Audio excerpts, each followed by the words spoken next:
Bilirsiniz, bu müharibənin ən ağır və ən belə amansız qanlı dövrünə gəlib çatmışıq. Çünki havada bir atəşkəs söhbətləri var. Demirəm ki, reallaşacaq, sabah həyata keçəcək, birisi gün həyata keçəcək. Amma haradasa bir atəşkəs abu-havası var. Danışıqlar intensivləşir. İndi Vitkov Moskvadan sonra Vaşinqtona qayıdır. İndi Ukrayna nümayəndə heyəti Brüsseldə də oradan Vaşinqtona səfər etməsi gözlənilir. Sənəd üzərində intensiv iş gedir. Və bu ərəfədə, yəni bu atəşkəs olunması ərəfəsində hansısa müharibənin dayanmasına yaxın ehtimallar artdıqca qarşılıqlı hücumlar masada əlini gücləndirməyə hesablanmış addımlardır da. Yəni bu tarixən də belə olub. İstəyir 1000 il bundan qabaq, istəyir bugün müharibənin məntiqi eynidir. Yəni danışıqlardan öncə tərəflər öz mövqelərini daha da gücləndirməyə çalışırlar və buna görə də qarşılıqlı zərbələrin sayı artır. Əslində bu gözlənilən idi. Elə siz də dəfələrlə bizimlə müzakirəmiz zamanı bunu bildirmisiniz. Aylardır ki, bu haqda danışırdıq. Tamamilə doğrudur. Amma Drujba ilə bağlı bir önəmli detal da var da. Drujbanın vurulması Slovakiya və Macaristana da böyük zərbə var. Bəli, bəli. Və mən düşünürəm ki, əksinə Slovakiya və Macaristan bu zərbədən sonra Avropa Birliyinin bir çox təşəbbüslərini bloklaya bilər. Ukraynanın xeyrinə olan təşəbbüslərini bloklaya bilər. Çünki doğrudan da hər iki ölkənin enerji təhlükəsizliyində Drujba xəttinin böyük önəmi var idi. Yəni bu tək Rusiyanın hansısa pul qazanması deyildi də, həm də Macaristan və Slovakiyanın öz ölkələrində enerji daşıyıcılarının qiymətini digər Avropa ölkələrinə nisbətən daha aşağı saxlamağa imkan verirdi və düşünürəm ki, bunun iki tərəfi var. Bəli, Rusiya ciddi zərbədir, Rusiyanın maraqlarına zərbədir, amma bu iki ölkə Avropa Birliyində səs verməyə çıxarılacaq. Məsələn, indi Rusiyanın aktivlərindən istifadə məsələsi var. Dondurulmuş aktivlərindən 149 milyard dollarlıq bir yardım paketi, krediti ayrılması nəzərdə tutulur Avropa Birliyinin Ukraynaya.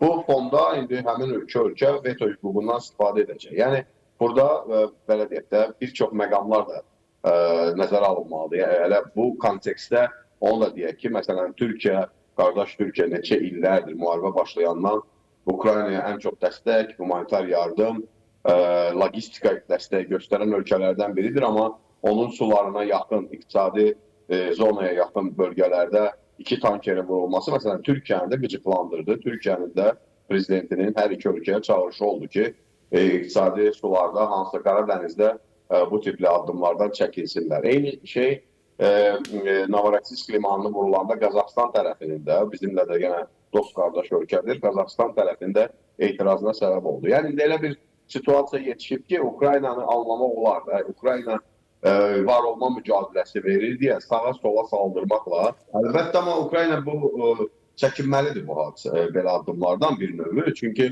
yenə təkrarım, Ukraynanı anlamaq olar. Var olma mücadiləsi verir, əhalisi qırılır, Ruslar, Rusiya belə ağına bozuna baxmadan vəhşicəsinə bombardıman edir. Ukrayna şəhərlərini yer üzündən silir, kəndlərini yer üzündən silir, uşaqlar ölür. Yəni buna ürək dözməz, necə deyərlər. Ukrayna bacardığı qədər cavab verməyə çalışır. Amma bu verdiyi cavab potensial müttəfiqlərini özündən küstürməməlidir. Yəni, potensial müttəfiqlər özündən küstəndə Ukrayna üçün heç də yaxşı bir şey deyil əslində bu. O ki qaldı, bu hara qədər davam edəcək? Sizinlə, əminim, bəlkə də 100 dəfə bu 4 ildə efirlərimiz olub, 100-ə yaxın bəlkə də. Bunları bir üstə toplaşaq. Ana xətti nə idi bu efirlərdə dediyimiz fikirlərin ki, bu resurs müharibəsi. Bəli. İqtisadi resurs, insan resursu, hərbi resurs, bu resurs müharibəsidir. Hətta bunu Zaluzhnyda, New York Times və Wall Street Journal'da yazdığı məqalədə bir il bundan qabaq, il yarım təqribən bundan qabaq təsdiqləmişdi ki, bəli, resurs müharibəsidir. Kimin resursu çox olacaqsa, üstünlük də o qazanacaq. Ukraynanın zəif nöqtələrin ondan ibarətdir ki, bir tək əhalisinin sayının az olması deyil.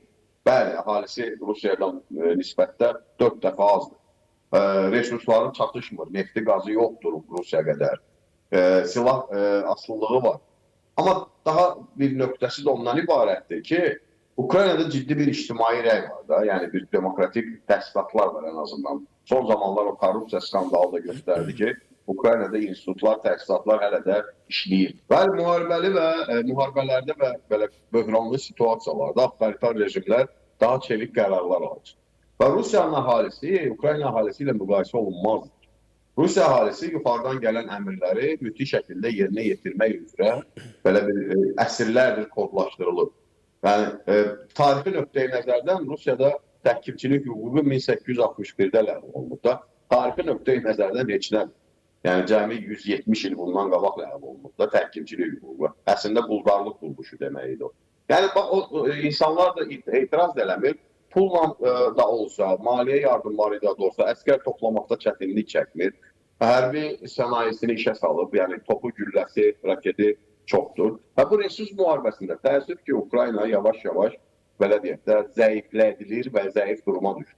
Və nəticə itibarilə bu havada olan bu sülh danışıqları və yaxud da atəşkəslə bağlı danışıqlar Rusiyanın əlini gücləndirməyə çalışdığını da açıq görürük ki, belə mesaj belədir də, belə çox sadə dilə tərcümə eləsək. Ya Donbasdan çıxın, orada 5,9 min kvadrat kilometr Rusiyanın işğal edə bilmədiyi Slavyansk-Kramatorsk bir bölgəsi var. Ya oradan danışıqlarla çıxın, ya da biz oranı addım-addım alacağıq. Amma oranı da alanda Kharkovda da irəliləyir, Sumda da irəliləyir, Nikolayevda, Dnepropetrovsk vilayətlərində də irəliləyir ki, sonradan Ukraynanı məcbur etsin. O torpaqları, 4 bölgədən olan torpaqları qaytarmaqla Donbasın Rusiyanın tərkibində olmasına, Ukraynanın tanınmasına cəhd edəcək. Yəni, əslində çox sadə bir primitiv yolla gedirlər. Məsələn, Kharkov vilayətində ərazi tuturlar, Dnepropetrovsk vilayətində ərazi tuturlar, işğal edirlər və sonradan o torpağı Ukraynanın öz əzəli ərazisi olan elə Donbasla da dəyişməyə düşünürlər. Yəni, bax, belə bir primitiv oyun gedir. Ukraynanın əli təəssüf ki, zəifləyir, getdikcə zəifləyir. Bir tək resurs məsələsi deyil, həm də daxildə ciddi bir skandal var. Bu, dünən məsələn, Radanın toplantısı oldu. Bir çox deputatlar, müxalif deputatlar Zelenski və komandasını çox kəskin şəkildə tənqid elədilər. Hələ bugünə qədər müharibə başlayandan daxildə belə tənqidə abu-hava yox idi. Hamı müxalifliyi bir kənara qoyub, ölkəsinin işğala mübarizəsinə çalışır. İstəyir Timoşenko, istəyir Poroshenko, istəyir digər qüvvələr. Amma indi görürsən ki, dil açıblar, yəni dillənirlər. Yəni ölkədəki korrupsiya faktlarına, ölkədəki problemlərə, hətta dünənki çıxışlarda yenə də İstanbul sazişi yada salındı ki, bəlkə doğrudan da biz səhv elədik, bəlkə doğrudan da Türkiyənin təqdim elədiyi və doğrudan da Ukraynanın indiki vəziyyətindən qat-qat yaxşı olan İstanbul sazişini bəlkə imzalamalıydı. Səsvermə olmadı da, indi də bugün artıq onu çıxardırlar müzakirəyə ki, Radaya niyə gəlmədi o sənət? Bəlkə o vaxt biz ratifikasiya eləyərdik. O zaman bilirsiniz ki, bu cəmi 3-4 min itki var idi Ukrayna tərəfdən. Şəhərlər dağılmamışdı, elektrik enerjisi sistemi dağılmamışdı. Xerson və Zaporojye vilayəti işğal edilməmişdi tam və Rusiya öz belə qondarma referendumla öz ərazisi kimi bunu elan etməmişdi absurdcasına.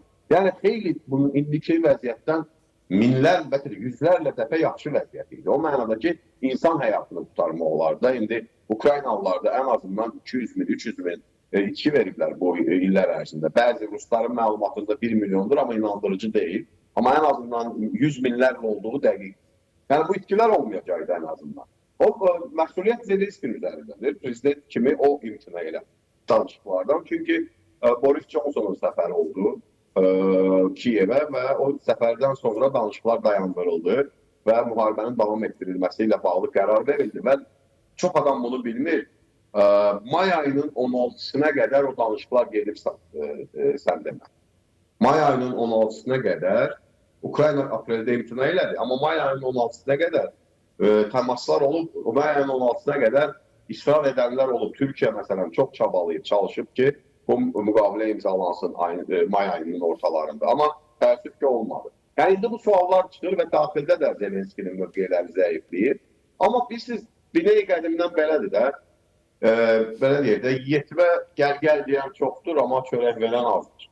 Ukraynada da elədir. Avropa bunu sözdə dəstəkləyir, amma nə silahla, nə güclü dəstəklə, orduyla, gönüllülərlə dəstək vermir.